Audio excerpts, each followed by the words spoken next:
ലൈഫിൽ ചൂസ് ചെയ്യാൻ രണ്ട് വഴികളുണ്ട്. അതിൽ ഒന്നാമത്തെ വഴിയാണ് എന്നെക്കൊണ്ട് ഒന്നിനും കൊള്ളത്തില്ല, ഈ കോൺഫിഡൻസ് ഇല്ല, എൻ്റെ വിധി ഇതാണ് എന്ന് പറഞ്ഞിട്ട് ഉള്ള ഒരു വഴിയും. രണ്ടാമത്തേതെന്ന് പറഞ്ഞാൽ നിങ്ങൾ ആഗ്രഹിച്ച ലൈഫിന് വേണ്ടിയിട്ട് ആക്ഷൻ എടുത്തുകൊണ്ടുള്ള ഒരു വഴിയും. ഇത് രണ്ട് വഴി ചൂസ് ചെയ്യുകയാണെങ്കിലും നിങ്ങൾക്ക് അതിൻ്റേതായിട്ടുള്ള ബുദ്ധിമുട്ടുകൾ അനുഭവിക്കേണ്ടി വരും. പക്ഷേ ഒന്നാമത്തെ വഴി നിങ്ങൾ ചൂസ് ചെയ്യാണ് എന്നുണ്ടെങ്കിൽ അവിടെ നിങ്ങൾക്ക് ഒരുപാട് സങ്കടം, കുറ്റബോധം, ഡിപ്രഷന്, ആങ്സൈറ്റി, അതേപോലെ സെൽഫിലുള്ള റെസ്പെക്റ്റ്, വാല്യൂ, കോൺഫിഡൻസ് ഒന്നുമില്ലാതെ നിങ്ങൾക്ക് മുന്നോട്ട് കൊണ്ടുപോകുക എന്നുള്ളതാണ്.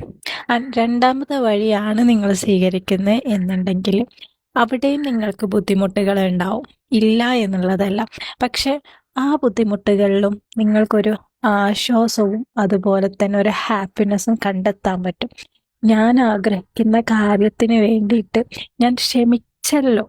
അവിടെ റിസൾട്ട് പോസിറ്റീവോ നെഗറ്റീവോ എന്നുള്ളതല്ല, ആ ഒരു ശ്രമം നടന്നു എന്നുള്ള ഒരു ഏറ്റവും വലിയൊരു സാറ്റിസ്ഫൈഡ് ഫീലിംഗിൽ നിങ്ങൾക്ക് ജീവിക്കാം എന്നുള്ളതാണ്. കരിയർ ആയിക്കോട്ടെ, എന്ത് ആവണം എന്നായിക്കോട്ടെ, ഈ ഒരു കാര്യത്തിന് ക്ലാരിറ്റി കൊടുത്തിട്ട് ആക്ഷൻസ് തുടങ്ങുന്ന സമയത്ത് നിങ്ങൾക്ക് ഒരു സമാധാനത്തോടെ, പീസ്ഫുൾ മൈൻഡോടെ, ഒരു സെൽഫിനോടുള്ളൊരു ഇഷ്ടമൊക്കെ തോന്നിക്കൊണ്ടുള്ള ഒരു ലൈഫ് കൊണ്ട് മുന്നോട്ട് പോകാൻ പറ്റും എന്നുള്ളതാണ്.